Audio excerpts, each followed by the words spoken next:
Islam Wars. It's nice to see everybody here on Holy Day. I praise Allah myself that me and my family are able to make it.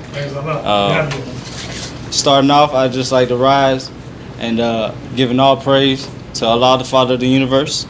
I like to give highest honors to His Prophet, Noble Drew Ali. And I thank you all, the L's and Bays in attendance, to witness such a great demonstration here on Holy Day, and we're grateful for that. I didn't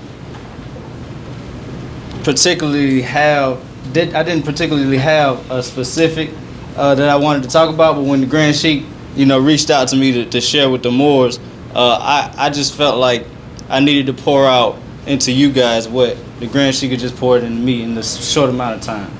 If anybody didn't know, we got married. Me and my beautiful wife right here. We got married September 26th, and it was a big day for me.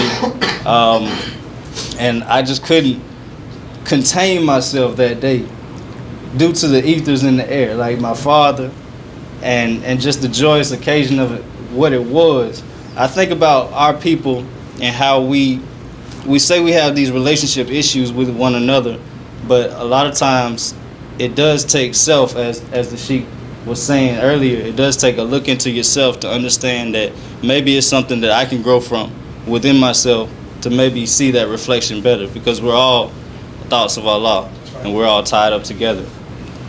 But just to continue moving and to keep it going, to be truly accountable, one must embrace and be empathetic towards the issues that their fellow brother and sister have for the betterment of the whole society.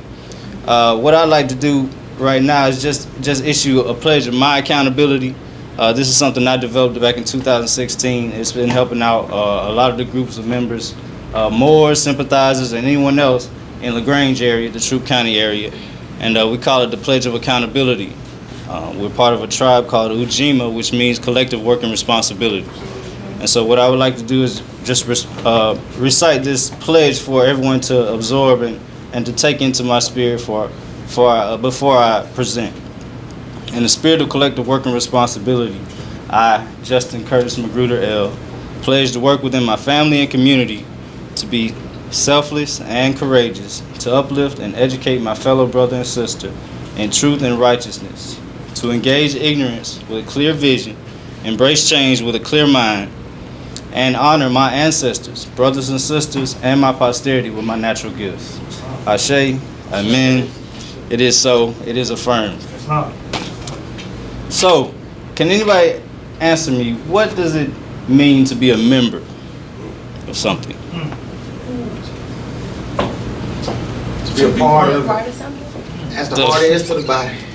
To be a part of something, okay. What did you say, sister? Same thing? Okay. To be dedicated. I like those. I just looked at the Oxford Dictionary, and I just give you a definition, so maybe you can come up with your own understanding after that one. But it's a noun, and it means a person, animal, or plant belonging to a particular group. And the second definition is a constituent piece of a complex structure. Ooh, I'm about to say pause. There you go. See, now you're using your five senses. But joining a professional organization is critical in keeping abreast of the latest knowledge and practices locally, regionally, and globally. It helps the professional stay abreast of current situations, as well as opportunities that will assist in personal advancement for the individual. And it is specifically mentioned member, for the member involved. So it kind of used its word in its definition, but it's just emphasizing the act of being locally, regionally, and globally involved, and it's supposed to assist in your personal development. So if you're a member of something, you should be involved and you should be assisting. What does that sound like to anybody? You should be active and not passive. Right. Okay. So I did a little questionnaire. I like to talk to myself on Facebook. If anybody's my friend, they might catch some good thoughts that I throw out there sometimes to come back and read. But I asked a few people, what does it mean when you hear "take your place"? And so I got a few responses. I actually wrote down 5, which is very ingenious, but shout out to our orange flag for the 5 principles. But I got one where it says, remember who you are. From here you will find your purpose. Another said, be yourself and no one else. One yet still said, own your power. And another said, fall in line and move accordingly to the collective. Now keep in mind the definition of what a member is. Okay, so the 5th one, which is one of the most profound, and I'm not gonna give honors to the brother while I'm speaking, but he understands where I'm coming from. But he says, being an active, not passive part in the affairs of men, and an active participant in the divine plan of the ages. Okay, so we have to absorb all that in, and so what the brother was speaking on was to take your rightful place amongst the affairs of men. Ones must take responsibility for who you are and what influence you have in the world.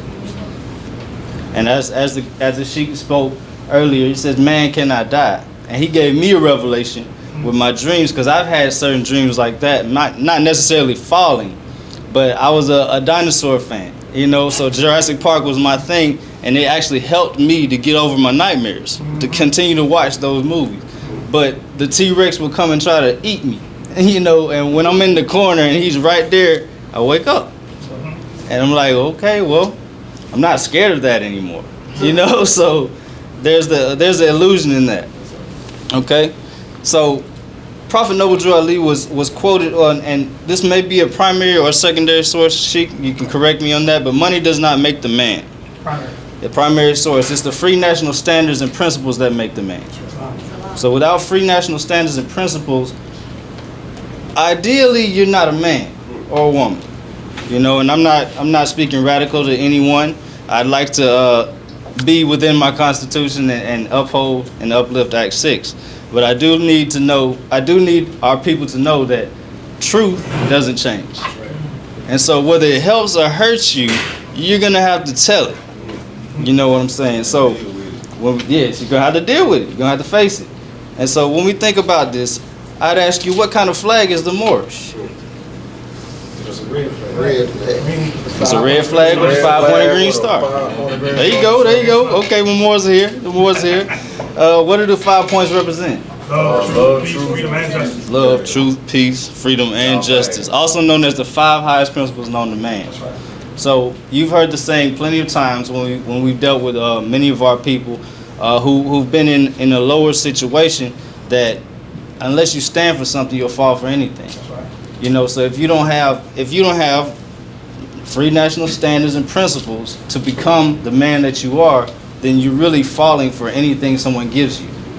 And this is to go to a quote I got from Dr. John Henry Clark, and he's one of my favorites of my ancestors. He breaks it down and he tells that truth that a lot of people don't like, but he tells it. But he says in a very good YouTube demonstration called "You Have No Friends." Don't take it radical, but think about it clearly and critically. No one has returned any favors to us. As a people, we have always been hospitable to strangers, mostly the wrong strangers. What we have to understand now, in this period of superior brainwashing, is there is no European answer for African problems. Either Africans find a solution to African problems, or there is no solution. And if you find no solution, you go back into slavery. And that was Dr. John Henry Clark, and the "You Have No Friends." You can check that out on YouTube. But going back to the standards of what we need to have to be upright citizens. Standards contain technical specifications or other precise criteria designed to be used consistently as a rule, guideline, or definition. They help to make life simpler and increase the reliability and the effectiveness of many of the goods and services we use. 2 of those words stood out for me when I read about standard. They help to make life simpler and increase the reliability and the effectiveness of many of the goods and services. Now, when I read that again, it made me think about ones of our nature who own their own businesses, but don't necessarily have all the professional business qualities. You know, we would do better to go after them instead of work with them because of those lack of professional qualities. You know, and so when we think about making life simpler and increasing the reliability and effectiveness, we can take these principles not only into ourselves, but we can take them into whatever else we're doing. You know, and so when you think about what principles you stand on, that says a lot for a man, because the standard is what you represent, what's representing you. You know. Question 46 says in the Quran questions for Moorish Americans, excuse me, what did Jesus say that will make you free? Truth. Truth. What is truth? Truth is odd. Truth is odd. What is odd? Allah. And if we know that we are part of Allah, then we should know that we are part of truth. That's right. So if we don't demonstrate that part of Allah, then we're doing ourselves a disjustice by not being closer to Him. That's right. To gather truth, you must control your emotions. Think about this, guys, because it's gonna hit heavy, because it hits me. It hits me. Emotions are the tools of navigating the arenas of feeling, logic, and reason. Those are part of those soulful actions: feeling, logic, reasoning. Those are some of those actions of the soul that the brother Sheikh was bringing up earlier.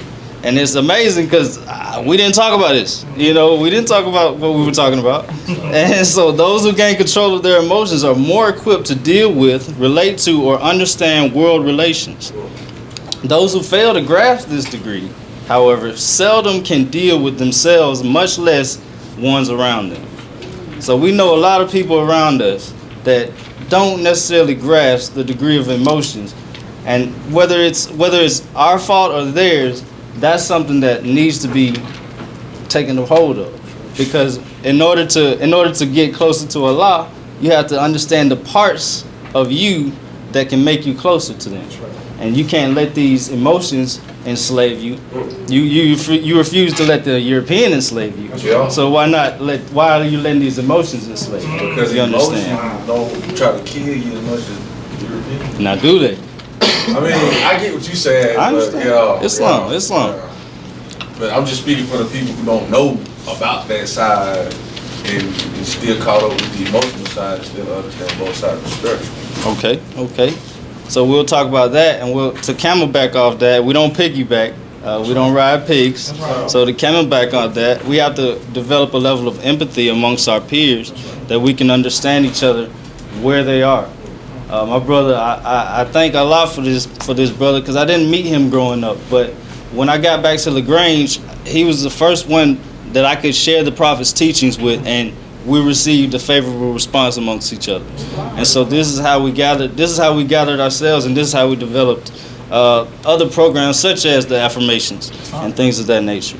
But we can take this. You can travel with me to an interview done by Brother El-Hajj Malik El-Shabazz, also known as Malcolm X to anyone else.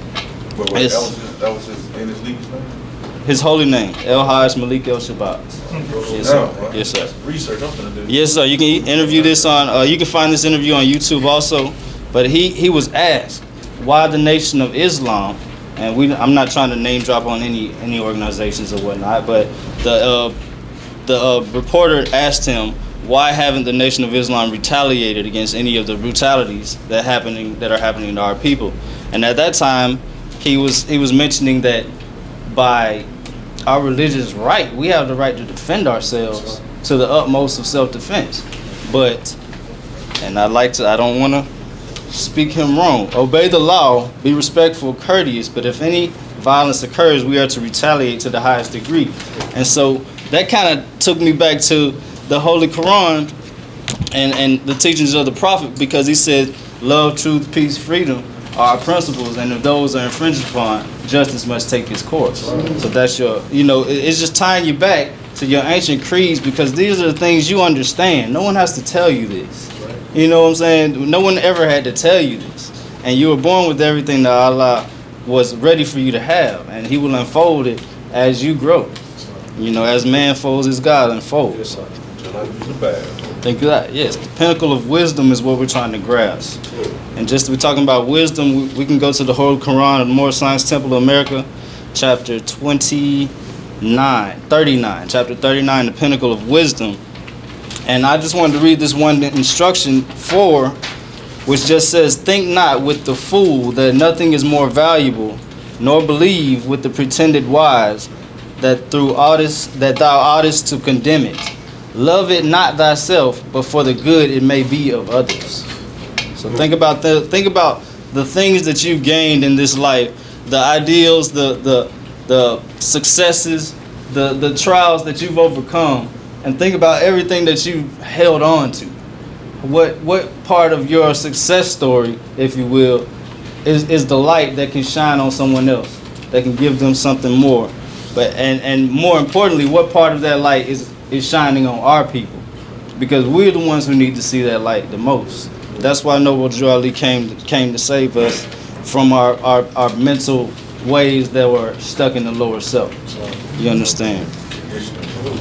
But just to touch back on Malcolm X, when I spoke on empathy, he said to the interviewer, he said, there will come a time when black people wake up and become intellectually enough to think for themselves, as other humans are intellectual enough to think for themselves. Then the black man will begin to think like a black man, and he will feel for other black people. And this new thinking and feeling will cause black people to stick together. And then at that point, you have a situation where you attack one black person, you attack all black people. That's what he said. It is this type of thinking that will bring all black people together. He said it's this type of thinking. And also this type of thinking will also bring an end to the brutality against black people. This is the only way. If you do not care enough for your brother and sister, no one else is expected to. And we can see that true enough when we grew up amongst peers who generally show that they don't care for you. You know, you might hang out with somebody you hang out with, but they let it known that they don't care for you. You know, and so what good is that doing us as a nation? If we go back to the member, what good is that doing you as a member of the Asiatic race? It's not part of love. You're stopping us. You're stunning our growth. You're being a traitor, as the prophet spoke on. And so you have to think about that.